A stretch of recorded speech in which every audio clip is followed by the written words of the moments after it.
अध्याय 14 जादुई दुनिया के नियम। कोर की कंपन की स्थिरता हासिल करने के बाद गुरु वेदांत ने आर्यन के प्रशिक्षण का तरीका बदल दिया। अब समय केवल स्पेल कास्ट करने का नहीं था, बल्कि जादू के नियम जानने का था। वेदांत ने स्टोर रूम के केंद्र में एक जटिल एलिमेंट चार्ट बनाया, जिसमें सभी एलिमेंट्स एक दूसरे से तीर द्वारा जुड़े हुए थे। आर्यन, वेदांत ने शुरू किया, तुम अब टियर 2 पर हो। तुम्हारी कच्ची शक्ति बढ़ गई है, लेकिन अगर तुम ये नहीं जानते कि इसे कब, कहाँ और किसके विरुद्ध उपयोग करना है, तो तुम केवल एक शक्तिशाली मूर्ख हो। आर्कानिज में हर एलिमेंट का एक अंतिम सत्य है। हर ताकत के लिए एक कमजोरी होती है और हर कमजोरी के लिए एक ताकत। इसे हम एलिमेंटल फिजिक्स कहते हैं। वेदांत ने सबसे बुनियादी संबंधों की व्याख्या की। फायर और वाटर। सबसे आम रिश्ता। फायर वाटर को वाष्पीकृत करती है, लेकिन वाटर फायर को बुझाता है। अर्थ और विंड। अर्थ विंड को रोकता है, क्योंकि विंड को बहने के लिए जगह चाहिए, लेकिन विंड अर्थ को क्षीण करती है, धीरे धीरे उसकी संरचना को तोड़ती है।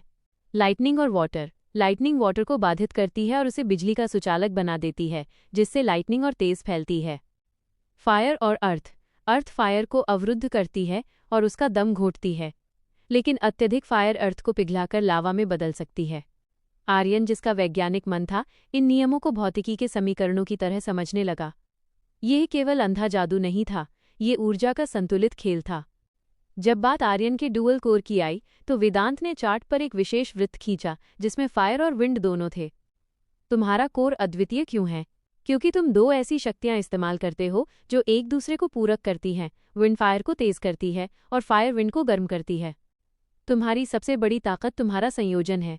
कोई भी फायर मेज तुम्हारी फायर की गति का अनुमान नहीं लगा सकता, और कोई भी विंड मेज तुम्हारी विंड की गर्मी का अनुमान नहीं लगा सकता।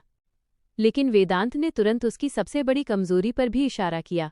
तुम्हारी सबसे बड़ी कमजोरी यह है कि तुम दो अलग अलग खतरों के प्रति संवेदनशील हो। वाटर का खतरा। वाटर तुम्हारी फायर को आसानी से बुझा सकता है, और वाटर तुम्हारी विंड को तेज नमी में बदलकर उसकी तेजी कम कर सकता है। अर्थ का खतरा। अर्थ तुम्हारी फायर को रोक सकती है, और विंड को भी। तुम्हें अर्थ मैजिक से निपटना सीखना होगा। आर्यन ने महसूस किया कि उसकी ताकत उसके वेग और अप्रत्याशितता में थी, लेकिन उसकी कमजोरी उन एलिमेंट्स में थी जो उसकी शक्तियों को अस्थिर कर सकते थे। वेदांत ने आगे बताया कि एलिमेंटल मैजिक की असली महारत संयोजन स्पेल में होती है।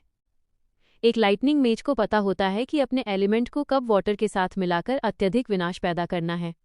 यह जादुई विज्ञान की बुनियादी किताब है। आर्यन ने सवाल किया, लेकिन अगर मैं फायर और विंड को मिलाऊं तो वे बहुत तेजी से नष्ट हो जाते हैं, जैसा कि हमने पिछली बार देखा था। वेदांत ने सिर हिलाया।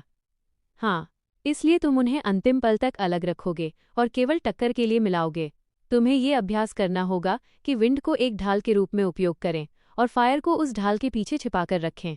विंड ढाल फायर को तेजी देगी, लेकिन दोनों के बीच माना चैनल्स का सीधा मिश्रण नहीं होगा। ये अभ्यास अत्यंत कठिन था। कोर के भीतर दो एलिमेंट्स को विभाजित रखना, उन्हें समानांतर चैनल्स में तेजी से खींचना और उन्हें केवल प्रभाव के क्षण में मिलाना। आर्यन अब अपनी टियर 2 की बढ़ी हुई शक्ति का उपयोग करके इस सूक्ष्म नियंत्रण का अभ्यास करने लगा। आर्यन का दिमाग तेजी से चल रहा था। आर्केनिस के जादू के नियम उसकी पृथ्वी की भौतिकी से बहुत मिलते जुलते थे। यहाँ भी ऊर्जा का संरक्षण होता था, यहाँ भी प्रतिक्रियाएं होती थीं। वो समझ गया था कि रुद्र की लाइटनिंग इतनी खतरनाक क्यों थी।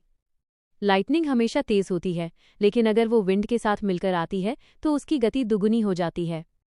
उसने अपने नोट्स में लिखा, मेरी सबसे बड़ी शक्ति मेरा रहस्य है। जब तक वे मुझे केवल फायर मेज समझते हैं, मैं विंड का उपयोग करके उनकी कमजोरियों पर हमला कर सकता हूँ। मुझे कभी भी अपनी दोनों शक्तियों को एक साथ खुलेआम नहीं दिखाना है। मुझे हमेशा अप्रत्याशित रहना है। इस ज्ञान ने आर्यन के आत्मविश्वास को बढ़ाया। वह अब केवल एक जादू सीखने वाला छात्र नहीं था, बल्कि एक जादुई वैज्ञानिक था जो अपने अनूठे एलिमेंट्स का उपयोग करके आर्कानिस के नियमों को तोड़ने का रास्ता ढूंढ रहा था।